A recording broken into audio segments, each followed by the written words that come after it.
Hey, friends out there, this is Thursday, April 21st, 2022, and it's just about 5:38 in the morning here in Northern California. You're going to have to continue to forgive my voice. I hope everybody's doing good. I'm doing good. I feel great for the most part. My body isn't perfect. This is one of the problems with getting older. I joke with young people. I tell them, whatever you do in life, don't get old.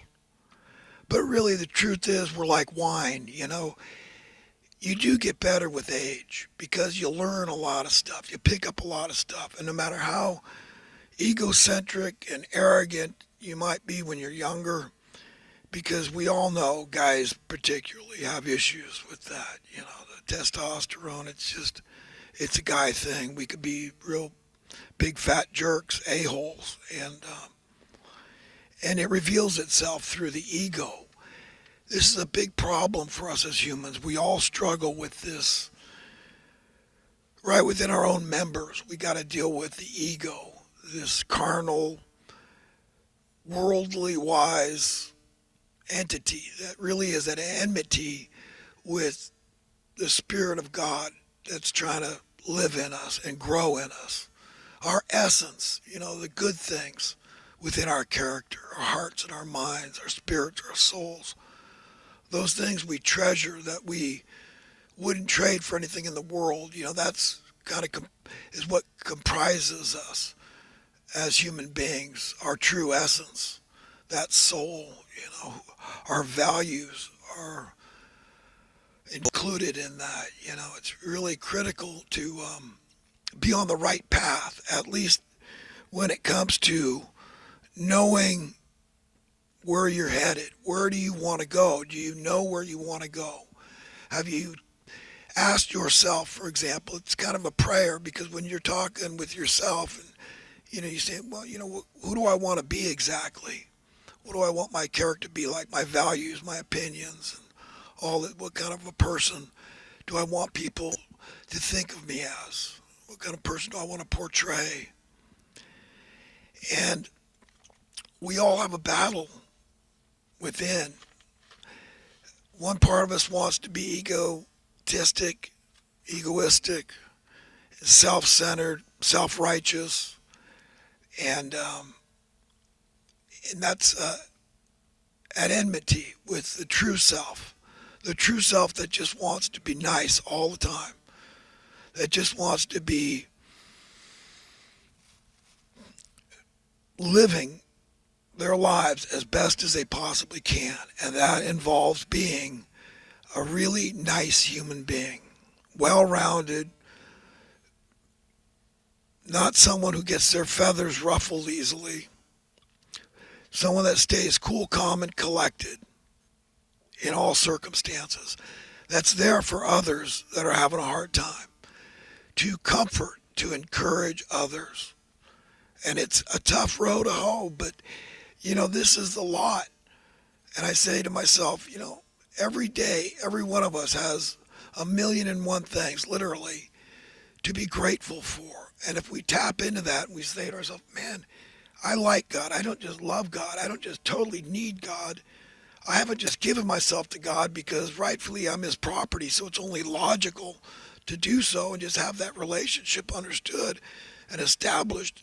That's it. I'm your property. At the end of the day, I'm going to say what Jesus said. My last breath, into your hands I commit my spirit. Because I've got to leave this place like everybody, at least the body, the physical body, we know we have to surrender, even if we're here for the rapture. But this body, this carnal body has to go. And we get a new body, an imperishable body. So from what I understand, we're going to have our 5 senses. So we don't lose anything, we just gain. Nevertheless, it's still hard to lose the ego, the physical body, because we all love it. We all love to have a body. It's like having a car. You really love your car, but you're no more your body than you are your car. But yet, the ego is involved again in these things. And, God understands. Well, we might be unforgiving toward each other, which we should be very forgiving, merciful and compassionate. We should display these kind of characteristics and attributes like God displays with us. TLC, man. Understanding. Forgiveness. Even if you perceive or if you know somebody's transgressions to be worse than yours, we're called on to reveal, to display that amazing grace that God displays with us. It says, hey, you know something? At the end of the day, God knows your heart. Nobody else is going to understand it, including yourself. You may not understand yourself, but he still understands you and forgives you. All this crap we're dealing with originated from the original sin, from the fall of man, from eating this forbidden fruit, you see. This is where everything went awry when God was sorry that he had created us. We've got to know how our relationship was established with God. You question whether you want to give yourself to God or not. It's like, well, it doesn't matter. Everything belongs to God. Evil men belong to God. I mean, the God that I believe in, the God of the Bible that I learned from about Jesus and all this, man, there's no way you can imagine a better God. Okay, he who has been forgiven most will love the most. I mean, when it comes to judging others, Christ said, don't judge others. That's not your job. And besides, with the measure you judge others, you too shall be judged. Why look at the sawdust in your brother's eyes when there's a plank in your own eye? Why look at the mote in your brother, whatever, the speck of sawdust, and you're not paying attention to it, even though it might be the opposite in your mind. And it might really be the opposite. It doesn't matter. You're tapping into the goodness of God that doesn't get any better. It's unsurpassable. There's no way you can imagine a better God. If you could ever imagine a better God, then obviously you got the wrong true God, the one that we're really supposed to be pondering about and wondering about. But it's all I got, friends. Is what he gives me, and I got to share it because life's good. I'm enjoying my life. I've had a really good life. It's never been easy. I've never lived the life of Riley, and the older I get, the less I care about it. I want to give. I want to contribute. It's not that. That's God-given instinct to me. To deny that is unnatural.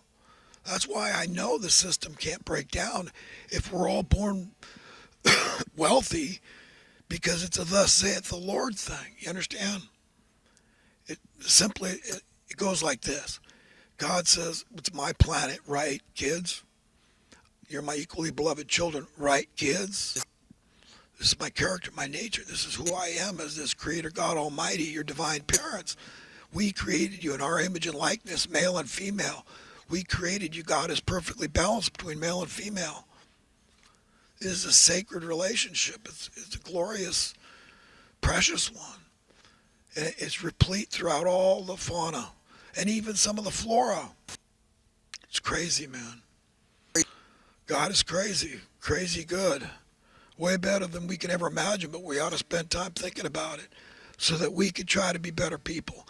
Because I don't care how old you get, ego can crop its ugly ass head up anytime. We're this close. I don't care how righteous life you live and walk, but that ugly ass character is always there to bite you in the behind. And once you give into it, it always brings you down later because the ball always winds up in our court. It's always our turn. So it doesn't matter how bad somebody else has lived their lives or you perceive they are, whatever you're thinking in your heart and mind, which is important because later it comes out. I mean, it's living in you and it's going to come out your mouth and in your behavior. And it's ugly. But it shows the schism we're dealing with. And only God can really understand us on an individual level.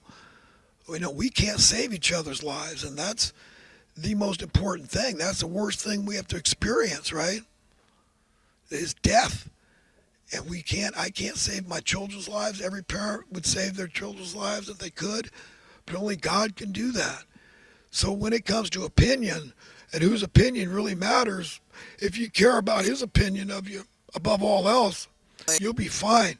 You'll follow the rules in society because they're based on good things for the most part. You're not going to do anything that transgresses your boundaries. And if your boundaries deal with putting God's opinion to be first, and then loving your fellow man as yourself, which should fall together with loving God. If we love God, we'll prove it by loving our fellow man, which means really caring and showing compassion and mercy and forgiveness and all those things we want for ourselves. That amazing grace, comforting and encouraging, strengthening, all the things we want for ourselves, we must learn to give to others and get those blessings. It's a give and take thing. We've got to be nice to ourselves. And if we're going to learn to be nice to ourselves, it starts by being nice to others. Even doesn't matter how big an a-hole they are. Your enemy. I talk about George Soros all day and how I don't like him and all this, but I love him. I've got to, and I can't be lying about that. I must understand God's point of view. Remember, he who has been forgiven most will love the most. So that's why it's holding that olive branch out, leaf, whatever the heck it is, little of each, right, to the bitter end is essential for believers. You know, remembering Jesus's parables about the shepherd with 100 sheep and 99 are obedient and follow him, but one strays. God's after that one. And that's the kind of people running this world. They're really evil, vile men. But it's a critical mass. They've got the power. See, critical mass could be one. And that satanic spirit in this world, that's what rules